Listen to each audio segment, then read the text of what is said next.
Mi'raj, naik bertemu terhadap Tuhanmu.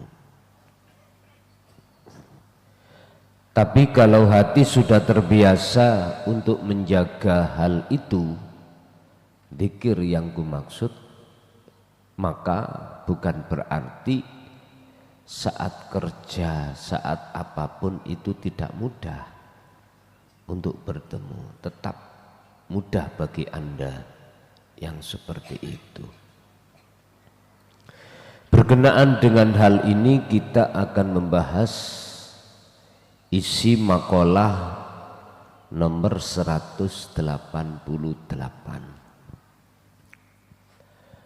Qala musannifu rahimahullah, ahyanan terkadang tak diteko apa rahmatullah, rahmati Allah, kemakrifatan itu, detik-detik kemakrifatan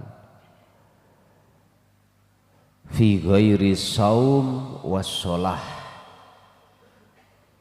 di luar waktu poso riyadhah, prihatin, wassalah, waktu sholat. Rahmat Allah itu Bapak Ibu tidak hanya diberikan terhadap satu hamba di saat satu hamba iki ngelakoni ibadah murni saja, ndak. Maksudnya di situ. Ai al ibadati ghairil mahdoh, ini juga terjadi di saat si hamba itu melaksanakan ibadah yang tidak murni. Kuncinya di mana? Kuncinya ada di hati jenengan. Sejauh mana duniawiyah yang Allah hadapkan terhadap diri Anda, hati untuk menyadari sejauh mana. Kalau kita bicara masalah dunia, Mbak, silih berganti. Tidak dari istri, anak. Tidak dari anak, konatiril mungkontoroh dunya brono. Setiap saat dan waktu itu Allah menguji kita supaya tambah tangguh. Miturut Al-Quran, surat Ali Imran, ujian yang terberat adalah ketika saat seorang suami dijatuhkan terhadap istri. Seorang istri dijatuhkan Allah, ujiannya lewat suami. Sekarang tinggal pertanyaannya, setangguh mana hatimu?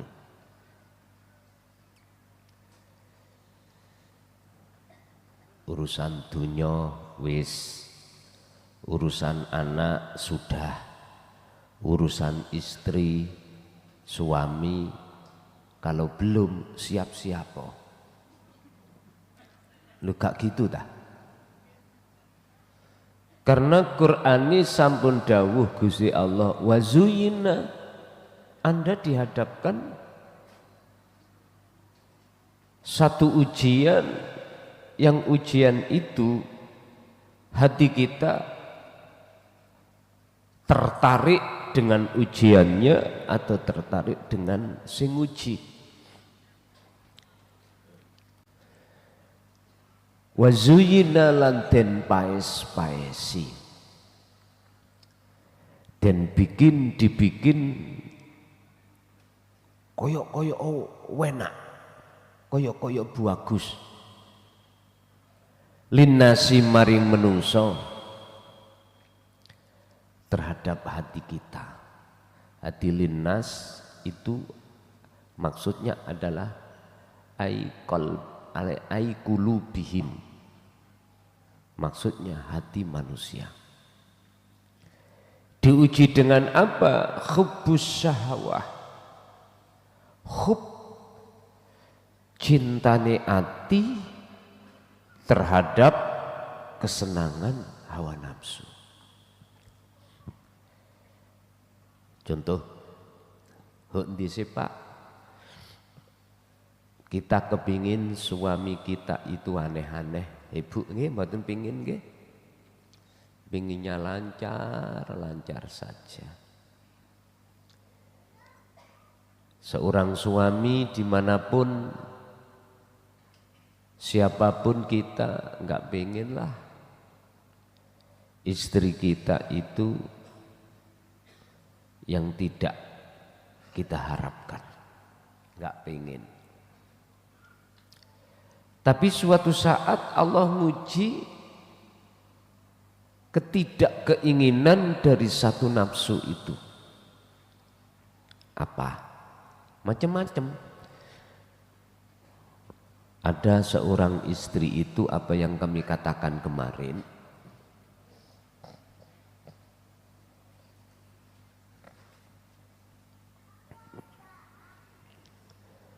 nggak mau rembukan dulu, moro utang ae nanggone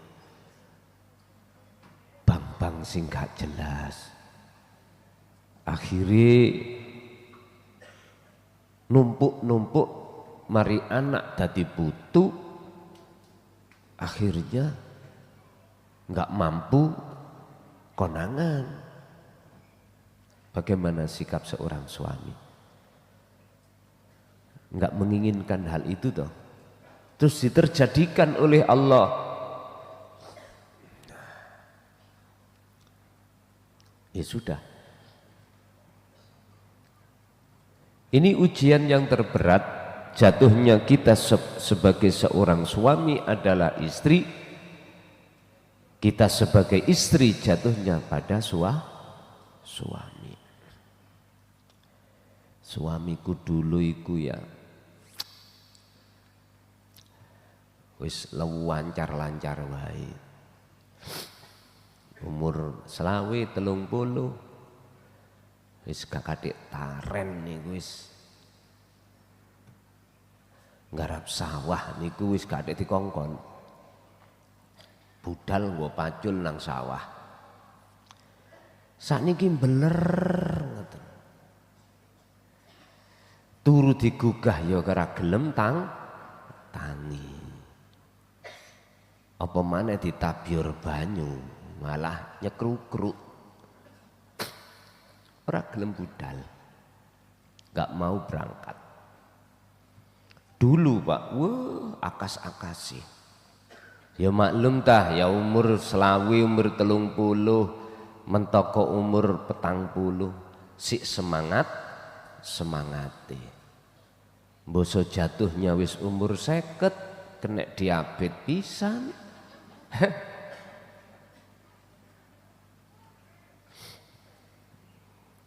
Dulu menghidupi, saiki cari penghidupan. Dulu itu bangun ini gak usah dibangunkan, bangun sendiri. Sekarang dibangunkan beler.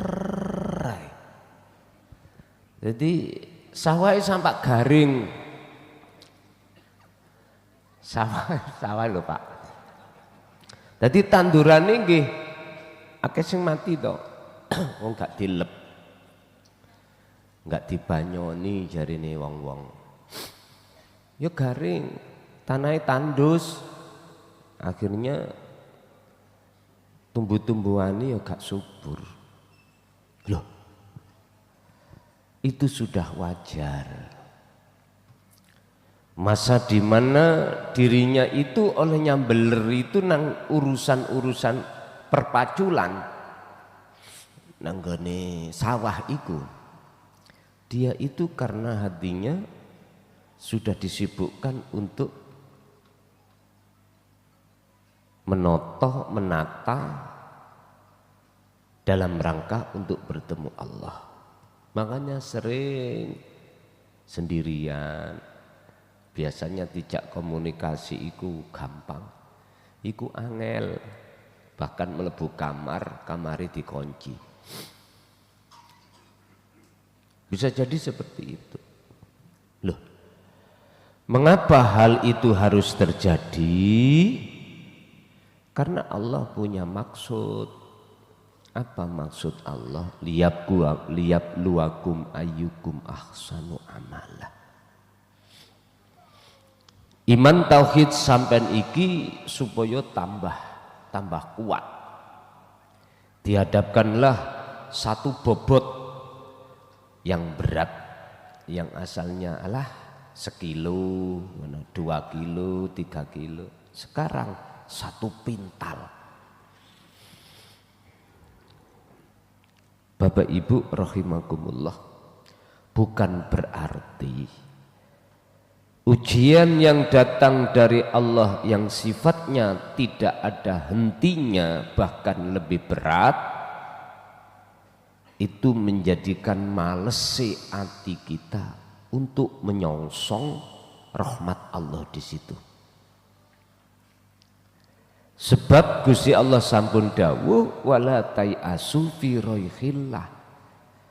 Saabot-abote apa ujian sing sangka aku, di belakang itu aku simpan rahmatku. Aku simpan.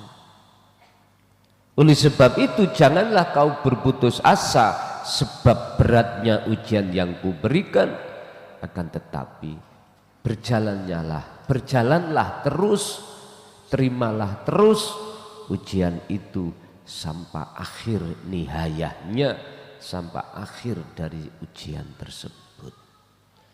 Akhirnya wis ketemu Allah, makpes iya singgahe ngono ya Gusti Allah.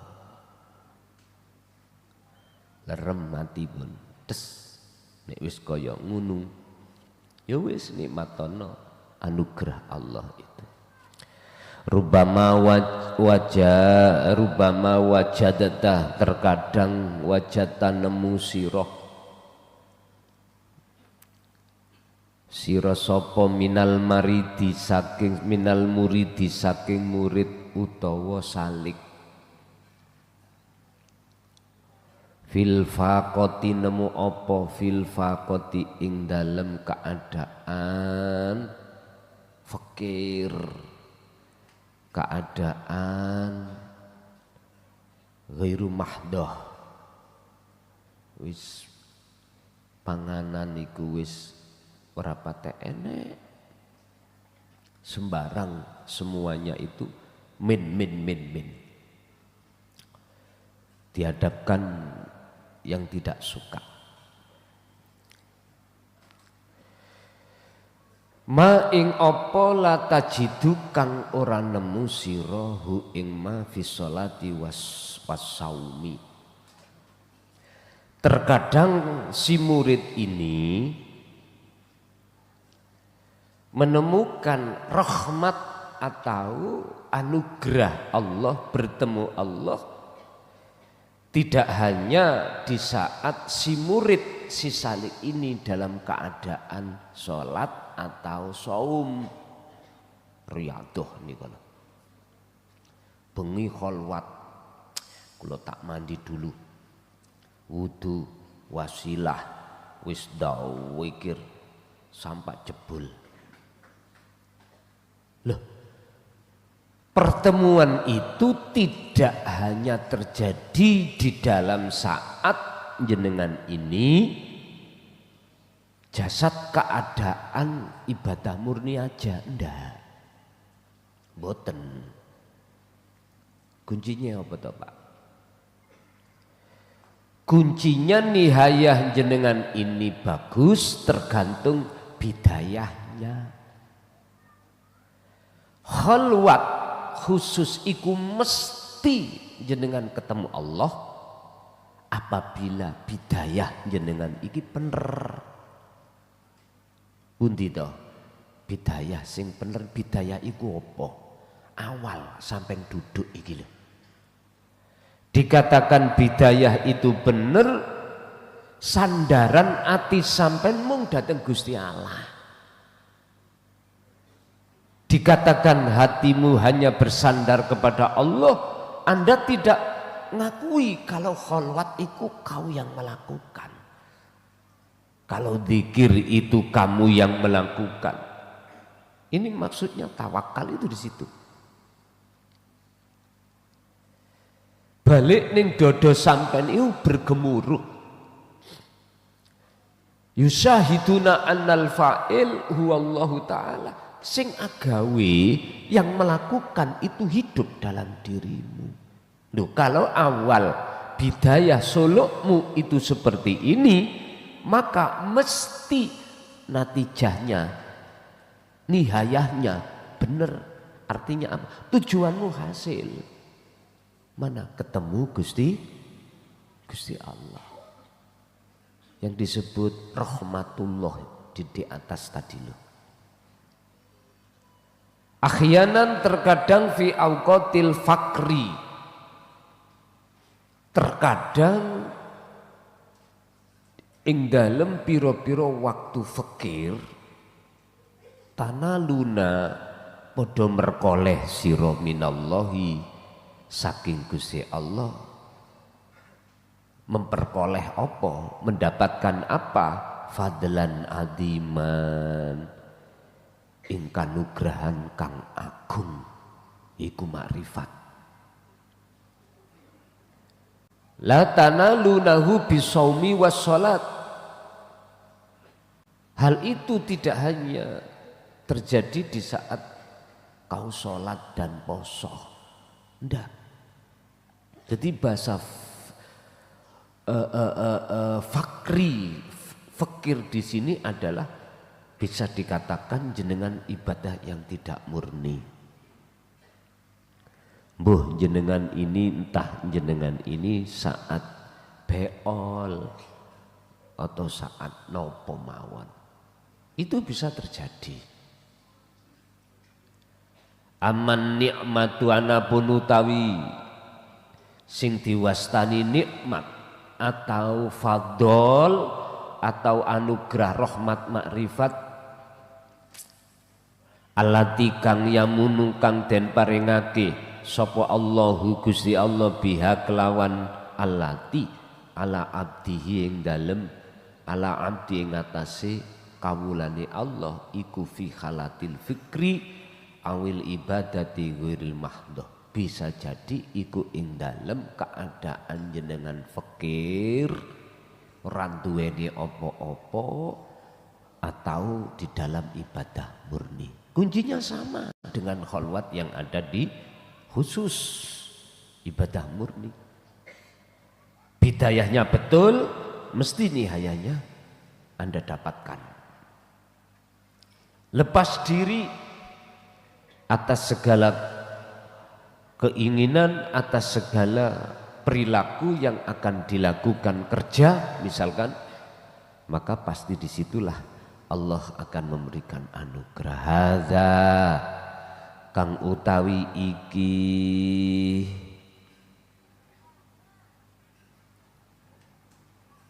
anugerah atau bisa dikatakan pertemuan. Iku yumkinu ayyahdutsa, mungkin itu terjadi. Apa hadza? Li'annal qalba sebab krono sak temene ati fi halati shaumi wassalah iku la yazalu ra leren-leren fi qalbi ing dalem ati iku ahyanan terkadang apa sahwatun sahwaniyatun kepentingan nafsu. Sebab di dalam sholat terkadang itu hatimu sih ada kepentingan nafsu. Apa? Ingin wusul, ingin cepat wusul. Aku gak bicara surga atau neraka, pahala ndak. Cepat wusul di dalam hatimu termasuk dorongan nafsu. Bingung Gus kula Gus. Jarine ngaji iki bendang wusul. Paham terus kholwat bendang wusul. Lah kok ketika saat itu disalahke ya apa? Ngeluh yang ngombe kopi jahe. Ini lho dulur. Tadi saya katakan bila mana bidayahmu awal sulukmu benar, mesti ketemu Gusti Allah. Disebut nihayah benar. Nihayah itu pungkasan. Kekarepan wusul iku lepasen. Kekarepan ingin wusul iku lepasen, ojo diakui lho, ngoten lho. Yen kuwi, yen awakmu, yen dirimu yang berkeinginan untuk wusul. Iki kan ada kaitannya dengan sifat irodah, kekarepan. Lepasen keakuanmu sebagai makhluk. Yang berzikir, lepasen. Yang punya keinginan, lepasen. Berarti terus nek wis dilepas dadi kekarepane sinten, Pak?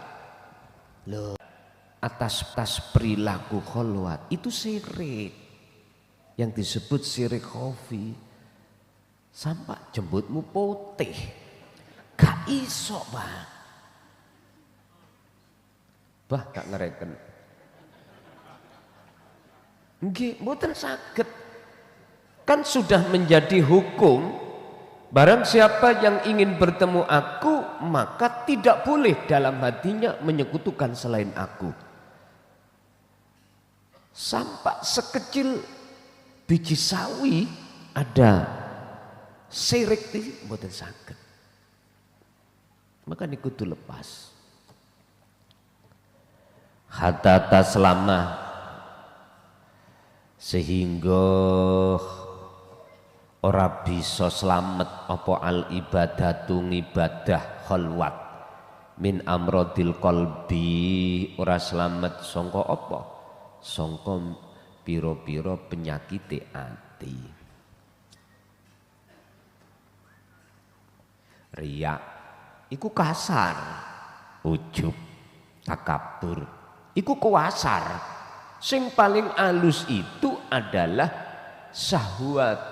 Syahwat itu satu keinginan nafsu apa? Ingin lekas usul.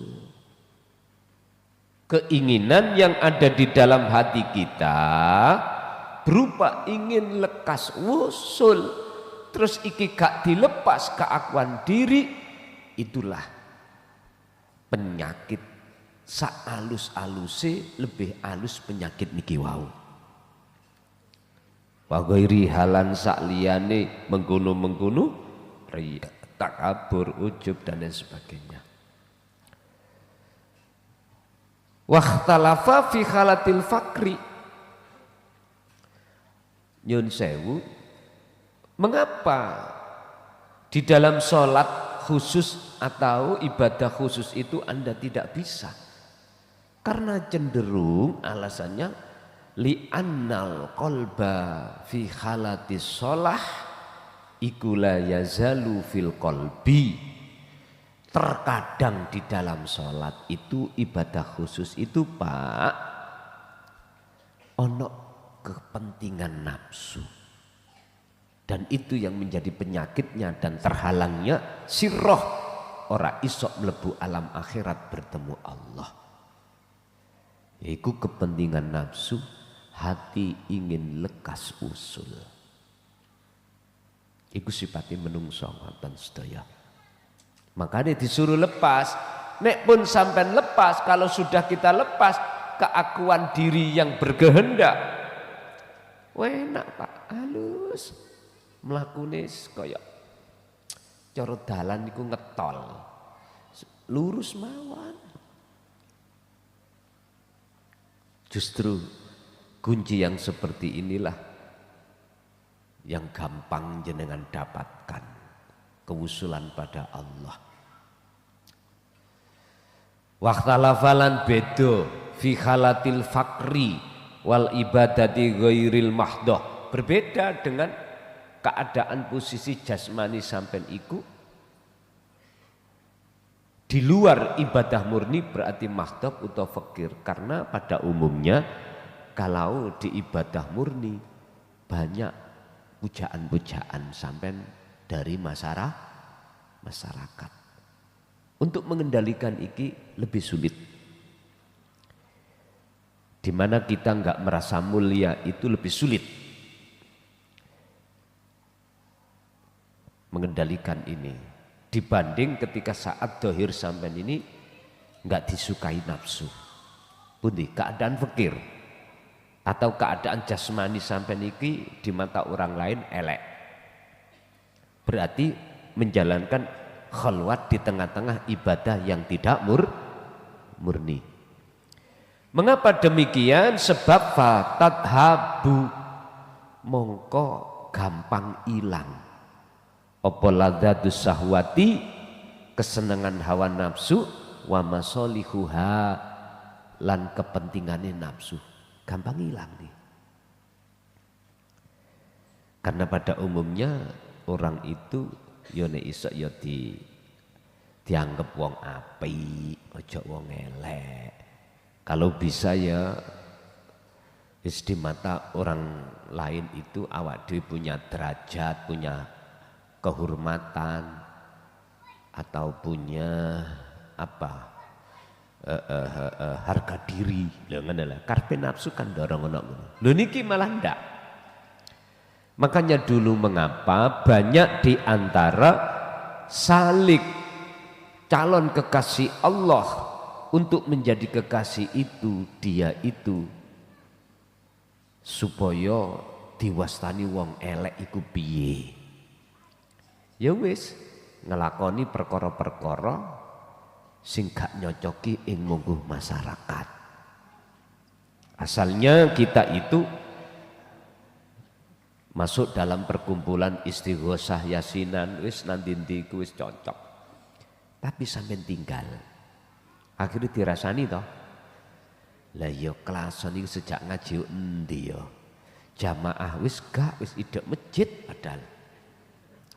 Dempet omahe ngadep pisan. Terus kumpulan-kumpulan yo enggak tahu teko. Wah, arek iki tersesat iki koyoke. Apalagi nanti ndi kula niku nggawa dadu. Wis tambah nemen nih. Loh, dulu itu ada, Pak. Memang kekasih Allah itu melakukan seperti ini supaya orang lain menganggap beliau itu hina. Ya jelas hina di mata manusia.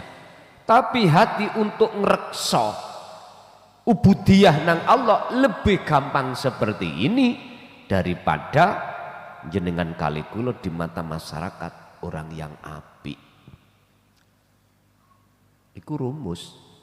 Tapi bukan berarti ketika saat jenengan dihadapkan Allah perkara di mata manusia bagus, bukan berarti Anda tidak bisa bertemu Allah. Tergantung bidayah sampean niku bagaimana. Tadi saya katakan nek bidayah bener mesti natijai nihayahnya itu betul. Orang yang tidak akan pernah hatinya itu muncul pengakuan diri kalau orang itu sudah bertemu Allah. Sebab kalau sudah bertemu Allah, wahdah yang ada cuman Allah. Umpama ngakoni yo Allah ya sendiri. Paham ya? Kan sudah fana. Sudah tiada toh. Keakuan makhluk wujudnya wis enggak ada. Makanya kemarin waktu di Jember saya katakan Allah iku ning dunya iki iso kok tontok wujude kelawan meripat atimu, tapi ora iso kok tontok meripat dohirmu. Sebab meripat dohirmu iku nyekseni wujude makhluk sebab diwujudna Gusti Allah. Tapi kalau ainul basirahmu itu tidak tergolong hati yang buta atau tertutup, mesti bisa. Bukti nih bundi, minimal hatimu merasakan kehadiran wujudnya Allah sebagai sang aktor dalam segala hal aspek apapun. Itu berarti mata hatimu minimal sudah tidak lagi ketutup perkara selain Allah. Jikalau kau ingin melihat wujud Gusti Allah secara zahir, ya awakmu kudu mlebu alam akhirat. Carane ya napa? Ini. Makanya hadis Kanjeng Nabi tentang ihsan kan pertama antak budallaha ka'annaka lahu taroh. Setelah itu fa illam takun taroh. Ketika kau tidak bisa melihat wujudnya Allah, ya kuwi kudu ndek penyono rasa yen Allah selalu melihat dirimu. Hati makalah kedua iki kebanyakan si Salik duduk di sini, masih duduk di sini. Nek makalah pertama iku dohir sak batine wujudnya Allah bisa kau lihat. Sampai lihat dengan mata dohir sampai di semerap. Oh, kuwi wujudnya Allah. Gambarannya ya Allah. Di dalam kitab Kauniyah iku disebutno. Tatkala kamu dihadapkan nutfah. Wujudnya nutfah niki lho nggih. Anda tidak akan tahu di situ ada hidup. Enggak tahu. Ketika Anda dihadapkan biji kacang, bijinya, Anda belum bisa mata dohir melihat hidup di situ. Enggak bisa. Hatimu, mata hatimu yang bisa. Bentuknya mana? Iman. Imanul haq yang disebut ihsan. Oh iya, ana uripe iki. Oke, jikalau jenengan pingin wujud dohiri pendemen, engkau lah cukul wit. Ya wit iku wujud dohiri hidup itu. Setelah itu carilah di tanah tadi bijinya sudah nggak ada, hilang, musnah, fana. Sama, Anda pingin tahu wujudnya Allah, masuk alam akhirat. Carane idfin wujudaka fi ardil humul, pendemen wujud iroh di dalam bumi kesunyian. Carane ya napa?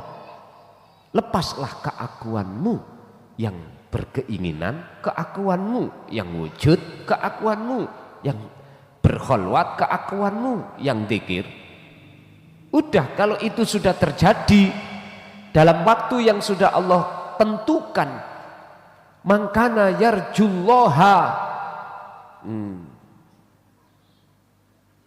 Surah Al-Ankabut ayat 5. Wa mangkana yarjuliko Allahi fa innallaha ya apa terus itu.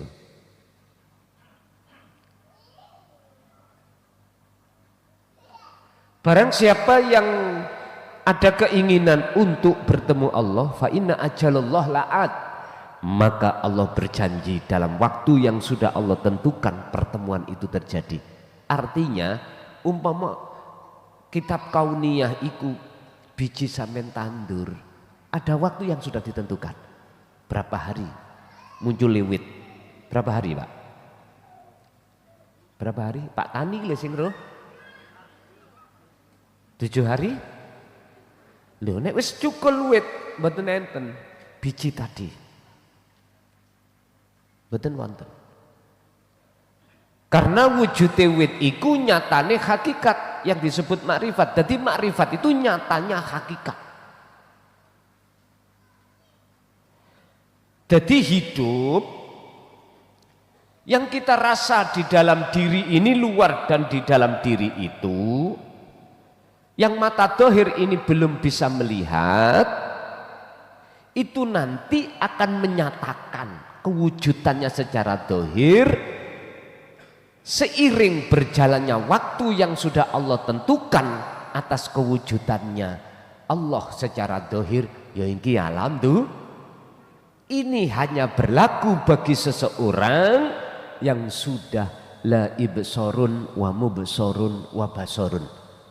Sudah tidak ada sebutan roh, sebutan manusia, makhluk ini raine. Hati sebutannya namung situ ana ingsun. Ya sudah, ya itu. Berarti ngalam dunya saisine ma fis samawati wa ma fil ardi, ing mungguh orang yang sudah kefanaan masih wallah sah, bagi dia sah. Tapi bagi hati yang belum di situ mboten sah, dereng sah. Makanya muncul aku Allah, iku sah bagi mereka yang sudah kefanaan selain Allah. Sebab yang berkata, yang mengatakan itu adalah hidup itu sendiri, makhluk sudah nggak ada. Disinilah Pak Anda akan tahu roh itu siapa. Dalam konsep dikatakan selain Allah akan hancur. Nah gitu toh. Roh itu hancur apa ora? Ora kekal. Ya wis artekno dhewe yo. Ya sengko lak ketemu dhewe sampean wis dideleh ngono. Wa hadhil hikmatu lan utawi iki hikmah fasal iku ya. Fasal sing kita bahas iku tufasiru bisa diartekake bi anna nuzulal faqri kelawan sak temene tekane fakir wal balai lan balak utawa ibadah sing tidak murni mang lho Pak, iku nikmatul batinatu, nikmat secara batiniah khofiyatin kang iku nikmatun nikmat batin nikmatul batinati, nikmat kang bangsa batin al khofiyatin kang samar. Diartikan samar karena kebanyakan hati manusia nggak suka ketemu fakir, ketemu balak, mboten suka. Padahal di situ justru lebih mudah hatimu itu bertemu Allah.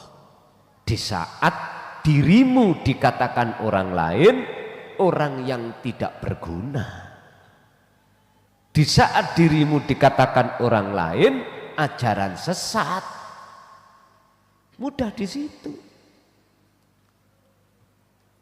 Sejarah mayoritas wali-wali ini Gusti Allah ngoten Pak dulunya itu ngoten, karena memang lebih mudah ubudiyah atau akhlak ilahiyah itu kecantol ning ati sampean di saat orang lain mengatakan dirimu itu orang nggak bener. Oleh sebab itu matur suwuna terhadap orang yang mengatakan bahwasanya ajaranmu itu sesat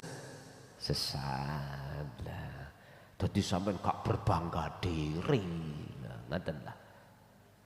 Beda kalau dikatakan jos ajaranmu son gak melenceng belas rojingun, kelakuanmu rojingun. Lu gede Pak ndas ngono niku Pak, gede. Bapak Ibu hadirin al khulasatu ringkesane, ojo dumeh. Bahasa Indonesia ini ojo dumeh apa? Jangan merasa, oke. Jangan merasa dirimu yang suka selalu bertemu Allah di saat ibadah murni. Kamu ngepehno orang-orang yang selalu bertemu Allah di ibadah tidak murni. Ngepehno itu apa ngepehno? Meremehkan. Meremehkan orang-orang yang selalu bertemu Allah di saat ibadah yang tidak murni. Jangan. Karena semuanya itu sudah ada di genggaman Allah sendiri. Jalannya juga sendiri. Silakan Anda lewat ibadah murni bertemu Tuhan, silakan selain murni Anda bertemu Tuhan. Silakan. Aku yakin siapapun Anda kalau betul-betul memang sudah dikatakan pernah loh ya, apalagi selalu bertemu Allah, Anda tidak akan mungkin menyalahkan orang yang ketika orang itu bertemu Allah di luar syariat, di luar ibadah Karena Anda punya pedoman. Sing kuwasa lan sing lakokno iku ya Gusti. Lah di sini nggak ada kecampuran nafsu.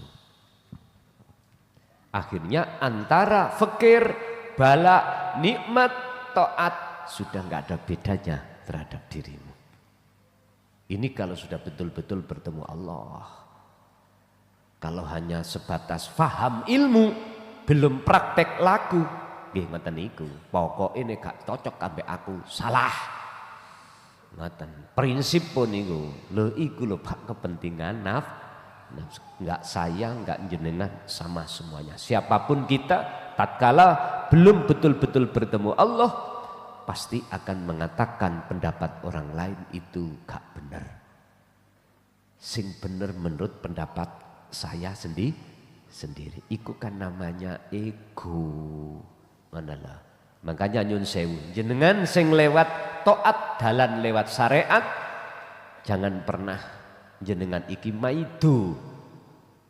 Apa maido ya? Hah?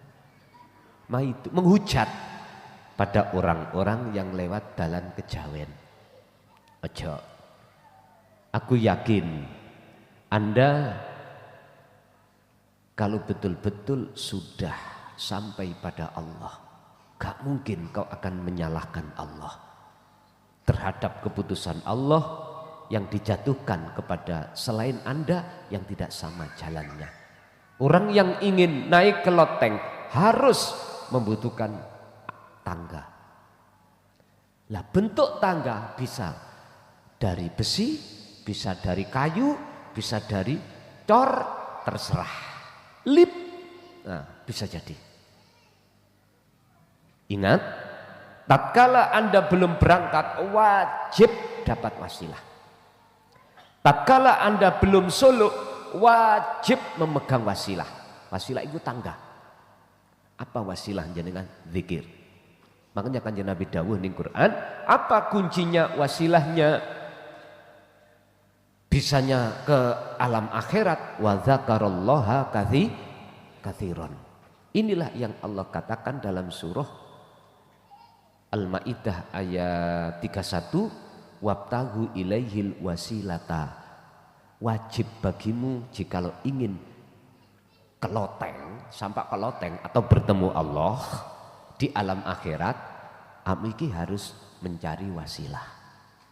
Dalam rangka apa? Wajahidu fisabilihi. Dalam rangka Anda berjalan menuju loteng atau menuju Gusti Allah. Apa wasilahnya? Zikir tadi. Ketika Anda itu berjalan ini masih butuh tangga, ini masih butuh. Anda tidak akan butuh wasilah itu tatkala sudah sampai loteng. Enggak butuh. Ini akan dibutuhkan orang lain. Maka kasihkan pada orang yang lain. Makanya ada yang tanya, bagaimana kalau aku sudah paham ilmu lan laku, terus wasilah ini boleh enggak saya kasihkan istri, suami, anak dan orang? Boleh. Ada dasarnya, wa ahlikum naro, ini kasihkan. Mau terima atau tidak itu bukan urusanmu. Loh, terus pertanyaannya di atas itu Anda tidukno maneh apa ndak? Nek gak tidukno, ya gak penting, wis gak dikir maneh sampean. Wis gak disebut orang dikir sirul asrar, dikir disebut dikir fana'u dzikri la ilaha illa ana terus gitu. Itu urusan Allah, sampean didukno apa ora? Nek gak didukno, ya enak wis. Wis gak butuh ondo. Gak butuh. Gak butuh sirul asrar lagi. Gak butuh, cuman fana'u dzikri tok. Makanya ketika jenengan suluk, lebih-lebih iki bisa terjadi loh Pak. Kasab dibuka ketika saat jenengan suluk khusus atau umum, bisa terjadi Anda melihat ruh sampean itu naik ke alam akhirat. Aja wedi. Dan itu wajib prosesnya. Cuman aja Anda yang diketahukan, ada yang tidak diketahukan. Dibuka alam kasab ini. Ada yang dibuka, ada yang tidak. Yang dibuka pesanku, wis gak usah wedi. Dan itu memang proses harus dilakukan. Makanya kalau boleh pilih antara dibuka alam kasab dengan tidak, enak enggak? Enak enggak? Ojo golek-golek penak, dibuka, engko roh bokonge bidodari misalnya. Wis lurus aja, urusan diperlihatkan atau tidak wis urusannya. Kok malah wedi? Terus dibatalno, maksa bali. Pertanyaannya di situ kan ngene, kita olehnya takut. Iso kembali ta nanti roh iki. Gak malah digondol. Wewe ta, lah ketakutan ta mriku. Masalahnya anakku sik cilik-cilik, bojoku ya sik mingis-mingis. Maneman, wis balik wis. Pak Bu, engko nek dibuka maneh lah. Arep-arep pola wangel. Wangel dibuka maneh Gusti Allah. Mergae Gusti Allah wis kok paido.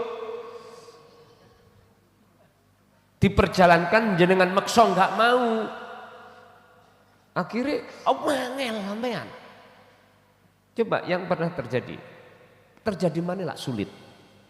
Kepingin mana terjadi sulit. Karena maksa sampean di samping iku sampean wis itu.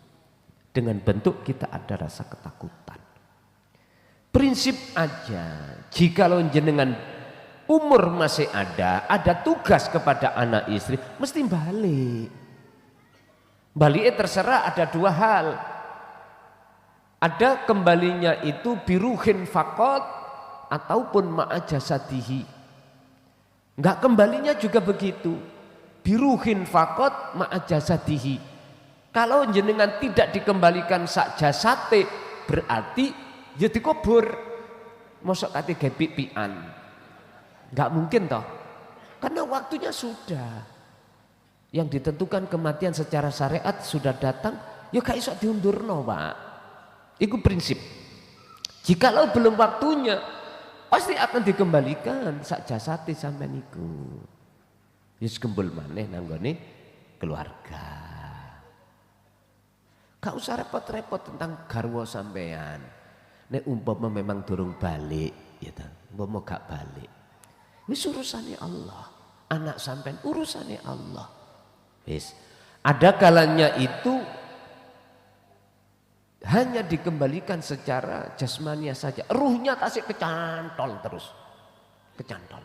Iki ya apa iki? Gak dibalekno. Enak. Jasad ning dunya tapi roh sampean ning akhir ya iki wasilun. Ya niki khawasul khawas. Dilihat dari orang lain banyak jenengan iki ana dunya. Lah ngoten nggih. Tapi sebetulnya ruhania sampean sudah di akhir. Lah akhirat itu ning ngarep sampean iki, ning alam dunya iki akhirat. Sehingga inilah yang disebut maksum itu di sini. Disebut maksum iki di sini. Gak katik metu. Ono jero tok, wis katik metu. Disebut bakok atau maksum seperti ini. Kalau disebut maksum apa? Fana kali kamil, ya mlebu metu. Ya mlebu ya metu. Ya terus saya maju mundur, maju mundur, maju mundur. Ya ngrekso sirul asrar. Nek sing ngarep wau maksum wis gak ngrekso sirul asrar, fana dzikri taun. Lah kita itu Bapak Ibu mula sing dibuka kasafe gak usah takut. Tondo-tondo yang sampai niku ana maksum piye? Ruh ini gak kadek gak kadek metu ana jero tok. Ana jero tok. Walaupun jasad iki ada di dunia, tapi ruh tetap ada di alam akhirat. Sehingga tondo yang kedua hati sampean gemuruh, aku Allah, aku Allah, aku Allah. Tahu terus ngene. Pun aman. Kalau sudah seperti ini, wis ujian bentuk apapun mesti aman. Oke, ada yang perlu ditanyakan, kami persilahkan.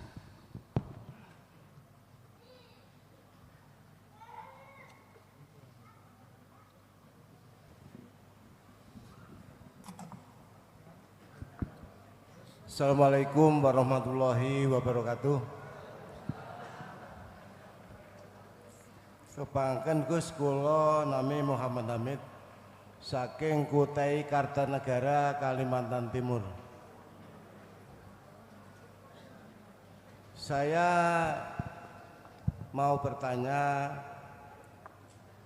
saya mengikuti kajian Gus ini sudah sekitar 2 tahun, tapi melalui YouTube. Yang hadir di sini baru 2 kali. Sekitar 6 bulan yang lalu, saya ini menjalankan sholat 5 waktu itu banyak malasnya, Gus. Walaupun saya sholat, sering membaca Al-Fatihah itu mungkin hanya 1 kalimat, 2 kalimat, atau maksud saya 1 ayat, 2 ayat. Habis itu saya lanjutkan dengan batin saya. Nah, itu seperti itu sampai akhir salam. Nah, dan setelah saya ini salam, noleh kanan noleh kiri, itu sering saya itu melihat wajahnya Gus Mulkason.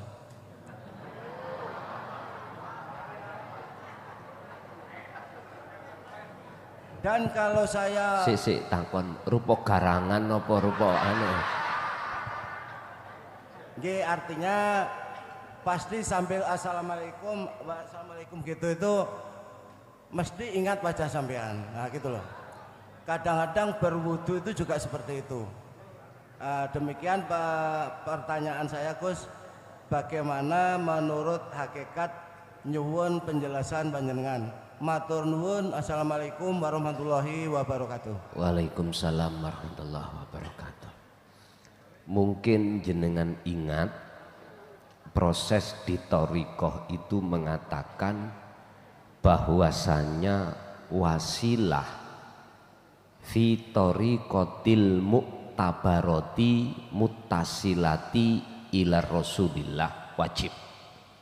Lah ngono ta?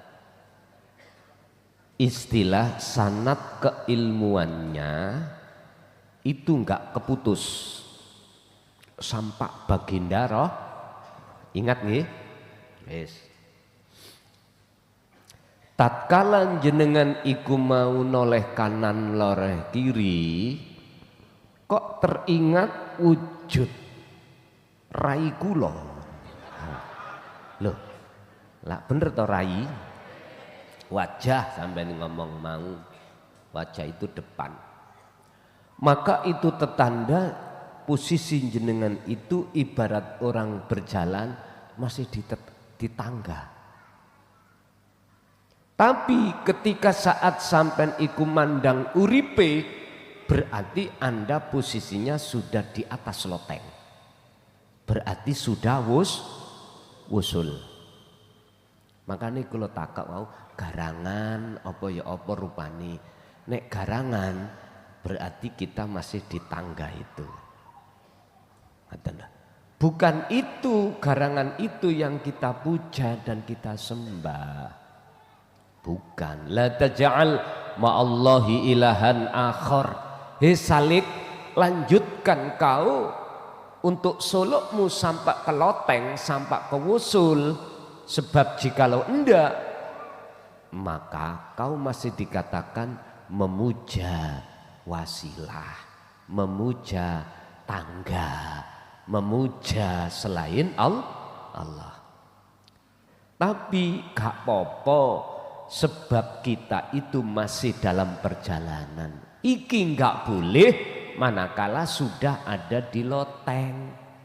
Artinya kita butuh, Pak, tangga itu butuh di saat kita masih dalam proses perjalanan. dan tangga ini tidak pernah jenengan butuhkan saat jenengan ini sudah diloteng. Lah engko nek didukno nggih suwiwi sampean. Wis gak bikin, wis gak butuh tangga. Sampeyan ro kubu niku wah. Iku kauniyah, Pak. Dia kepompong.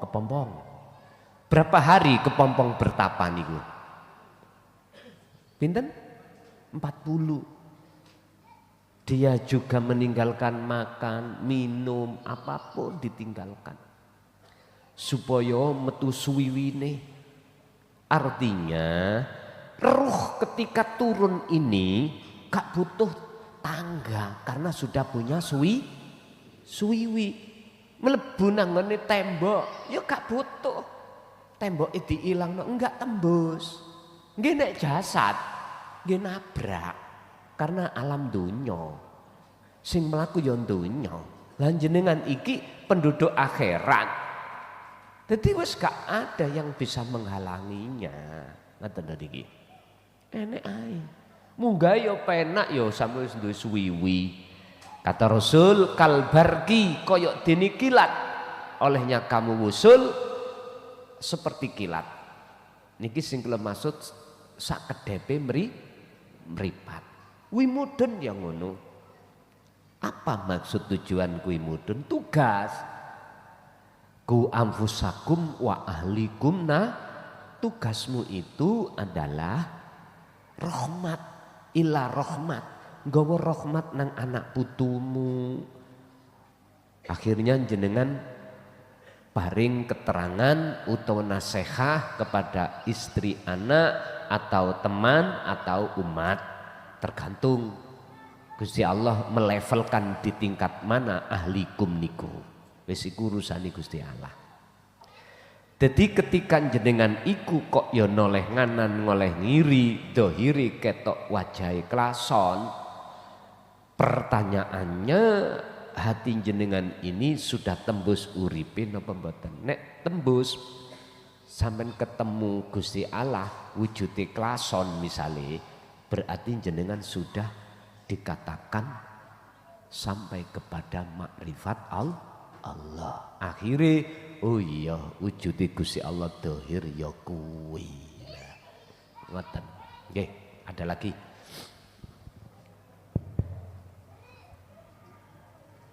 Ingkang kula hormati lan kula mulyakaken dumateng mursyid kula Gus Muklakson Rosyid lan sedaya para jamaah.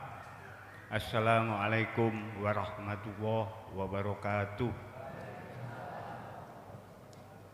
Ngapunten Gus, kula perkenalaken nami kula Bapak Sunardi saking Kejayan Pasuruan. Kula tasik niki Gus, kula tiap hari nggih ngaos teng YouTube jenengan Gus, hampir setiap hari. Tapi kula sik dereng ngerti sak jelas-jelase masalah dzikir sirul asra niku kula nate kepireng teng YouTube jenengan. Sing leres niku ya napa Gus? Pengilangi pengakuan niku napa sak contoh Gus kula dahar Gus nggih. Contoh dahar. Bismillahirrahmanirrahim. Sejatine uripku Allah sing dahar. Ngoten Gus niat kula niku Gus. Niki napa leres napa mboten Gus? Menurut kula nyuwun penjelasane dumateng Gus Mukhlason. Sampun ngoten mawon Gus. Assalamualaikum warahmatullahi wabarakatuh. Waalaikumsalam warahmatullahi wabarakatuh. Ngeten Pak ya. Disebut dzikir sirul asr itu dzikir yang sudah tidak ada ucapan, nama ataupun lafat, nggak ada. Boten wonten ucapan niat ingsun, boten enten. disebut sirul asror, iku rahasia di dalam rahasia. Beberapa rahasia di dalam rahasia. Sehingga proses sirul asror niki wonten 3. Pertama su'aul basirah, artine ati sampeyan ngrasa sejatine urip ning dada sampeyan ning jaba sampeyan iku ya iku wujude Allah. Rasa iku apa? Iman yang sudah benar disebut ihsan. Iki pertama. Sehingga apa yang terjadi pada diri jenengan, aktivitas atau makhluk selain jenengan, ati sampeyan iku wis yakin. Ya urip iku sing agawi. Yes. Kedua, kalau sudah sampeyan iki mau tenggelam di dalam masalah rasa ihsan yang sudah benar, maka nur makrifat itu mesti Allah nyalakan. Nur makrifat itu satu cahaya yang tujuannya untuk mengusir keakuan diri makhluk yang ada di dalam hati kita yang merasa melakukan tadi. Dihilangkan yang apa jenis gerak sebab digerakkan tadi, hilang. Seiring menyalanya nur makrifat dalam dada yang disebut ainul basirah, maka sudah tidak ada lagi pengakuan makhluk apapun yang digerakkan tadi, nggak ada. Yang ada cuman hakul basirah. Apa itu? Yo aku iki sing agawe. Aku hakul basirah iku pengakuan atas diri wujud sejati, yaitu urip yang agawe, yang melakukan. Ini berarti sudah diloteng. Akhirnya di situ dalam Al-Quran disebut la ilaha illa ana, pun tinggal ingsun. Niki penjabaran tentang masalah dzikir sirul asrar. Lah sekarang bagaimana cara jenengan ketika saat khalwat umum atau khusus itu bisa sampai ke ranah itu? Kuncinya kembali, kalau bidayahnya itu benar, nihayahnya atau natijahnya mesti jenengan suluk berjalan itu mesti ketemu Allah, tidak insya Allah mesti ketemu. Oke, lanjut. Assalamualaikum warahmatullahi wabarakatuh. Perkenalkan Gus Mukhlasun Rosid, Bapak Kiai. Kami nama Ali Aksun dari Kota Semarang.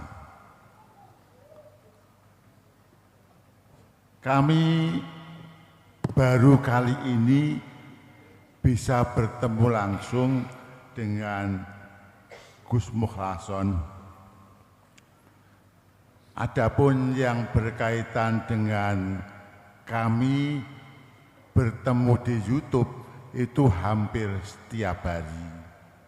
Hampir setiap hari kami mendengarkan dan kami meyakini bahwa apa yang panjenengan Gus Mukhlason ini sampaikan betul-betul kami meyakininya.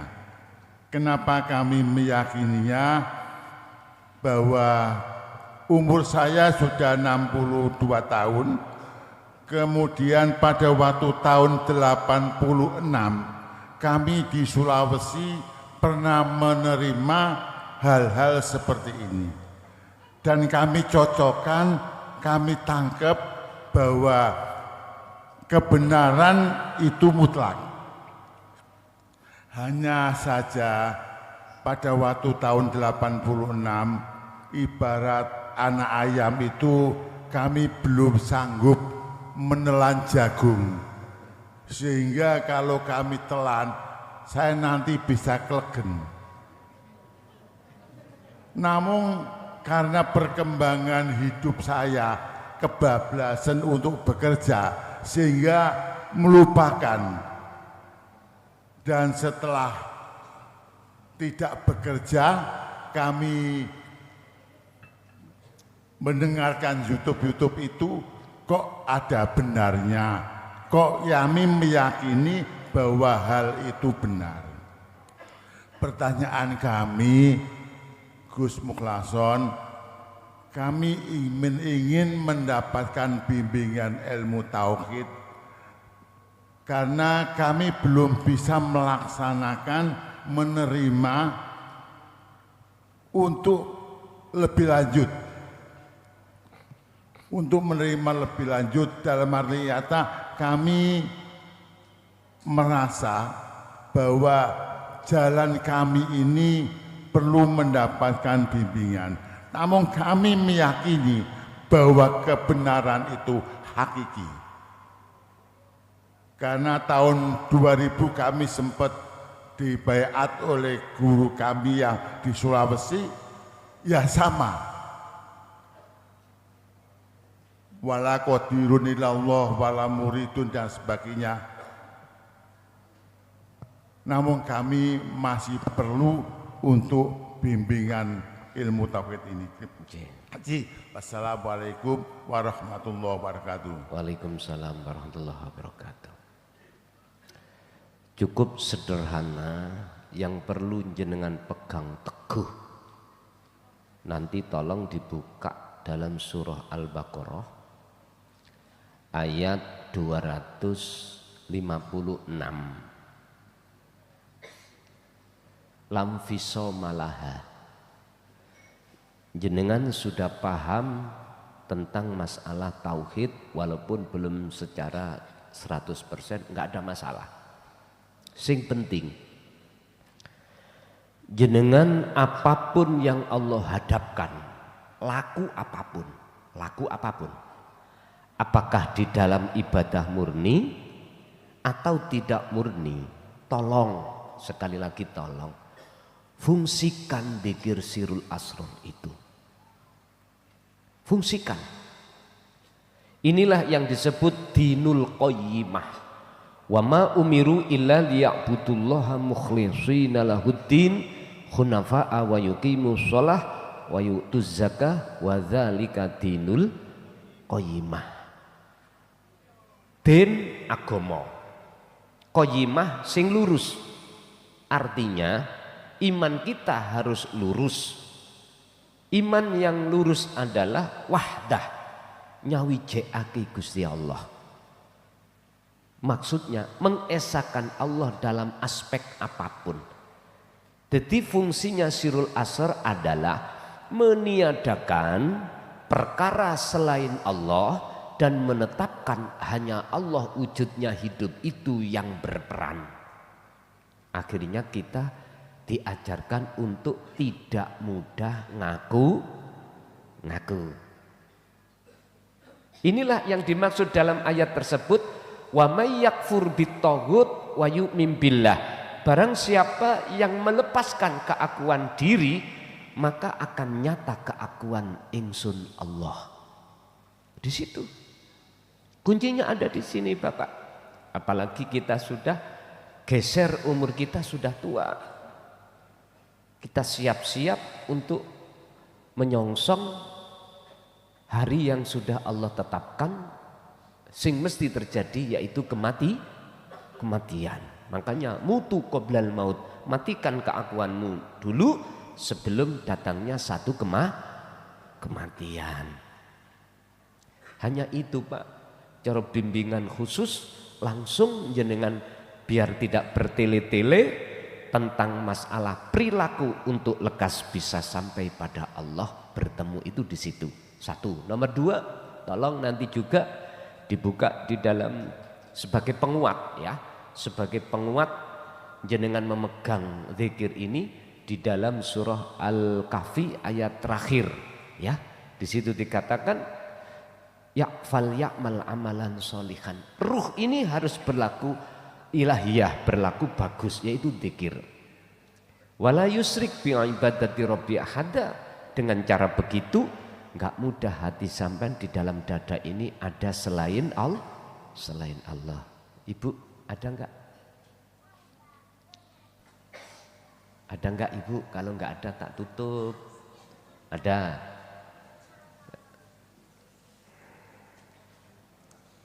Assalamualaikum warahmatullahi wabarakatuh. Waalaikumsalam warahmatullahi wabarakatuh.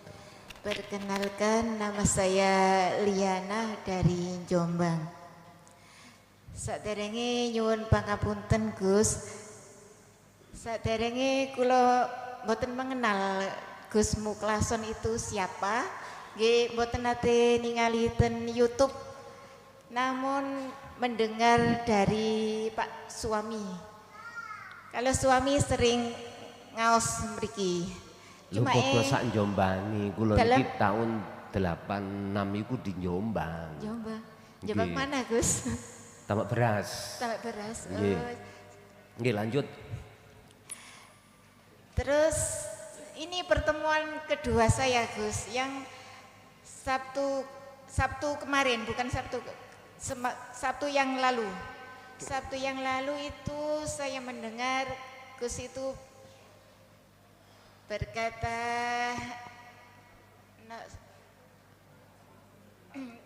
napa nggih?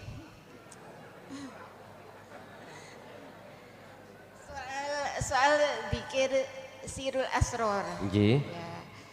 Terus saya mboten mengenal napa niku dikir Sirul Asror. Nah, kemarin pengalaman saya waktu berjamaah sholat isya niku sampun mantun sholate, nah kan Pak Imam melanjutkan dikir-dikir. Saya kepikiran begini, apa sih dikir Sirul Asror itu? Terus ngeten Gus, saya tetap mendengarkan Imam melanjutkan bacaan dikir, terus saya asik dengan niki lamunan-lamunan saya ngeten, hati saya berkata Allah Allah seperti itu. Terus pengalaman saya ini merasa terangkat seperti ngawang. Ya, pertanyaannya Gus, mohon bimbingannya niku apa yang saya rasakan ini Bu? Tadi kula khawatir tersesat. Niku nopo? Nggih. Nggih, Bu. Nggih. Sampun matur suwun. Waalaikumsalam. Nggih, Kak apa. Orang yang sudah naik ke tangga, otomatis dia meninggalkan alam dunia. Saya ulang, orang yang sudah betul-betul mendapatkan wasilah dan sedang berjalan di tangga, entah tangga 1, tangga 2, tangga 3, itu berarti dia sudah mulai tinggalkan alam dunia. Makanya jenengan iki umpama dibuka Allah kasafi koyok ngawang, ya wis sak mestine. Nanging yang akan tetapi yang perlu jenengan ketahui di situ, apapun yang Allah tampakkan di dunia kasaf, ingat itu berarti perjalanan belum sampai. Walaupun jenengan ketemu baginda Rasul pun belum sampai. Iku isih makhluk, itu masih kategori makhluk. Walaupun jenengan sudah dimasukkan surga lah, itu isih makhluk, masih makhluk. Berarti kedah terus sampai mengikuti, ngalir mawon. Bapak Ibu hadirin rahimakumullah. Dan ini belum tentu juga diterjadikan si B, si A, si C. Bisa juga si A, si B nggak pakai pembukaan alam kasat, langsung dia itu sudah fana. Ada juga seperti itu, Bu. Nggih. Masih ada, Ibu?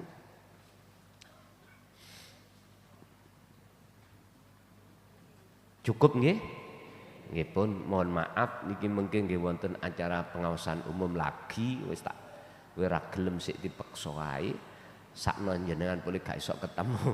Ngoten. Besok minggu wae dientekno. Ngoten. Nggih pun ngoten mawon mulai awal sampai akhir apa yang sudah Allah berikan estu-estu dados ilmu ingkang manfaah terhadap kita dan keluarga kita. Lahumul Fatihah. Bismillahirrahmanirrahim.